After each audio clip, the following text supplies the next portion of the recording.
Hello, we're doing an AO adjustment, an Atlas Orthogonal adjustment.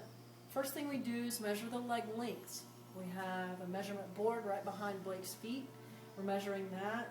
Blake's feet are unequal, which means his leg lengths are off and his Atlas is out of alignment. We're going to have you sit up, Blake. Scanning the patient is the next part of the adjustment that we do.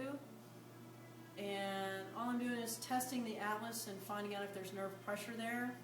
And there is. He is out of alignment. So now we need to adjust Blake. The adjustments happen right up here on his side.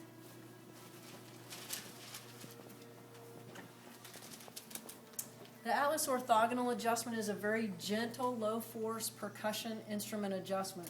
We place the head in a position where we get a lot of leverage, and the Atlas slides in alignment when we introduce a force. The force is introduced right behind the earlobe.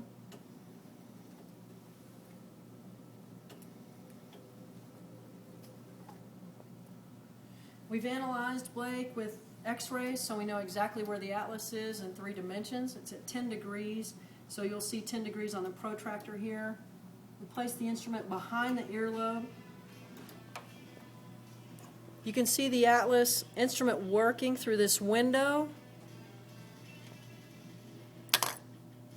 That's the adjustment. That removes the nerve interference from the Atlas being misaligned. You can sit up. Scan the patient again. Make sure the nerve pressure is relieved. And then we measure leg lengths again.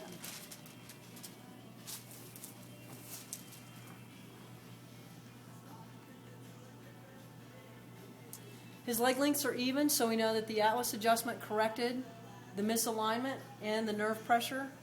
And that's the Atlas Orthogonal procedure.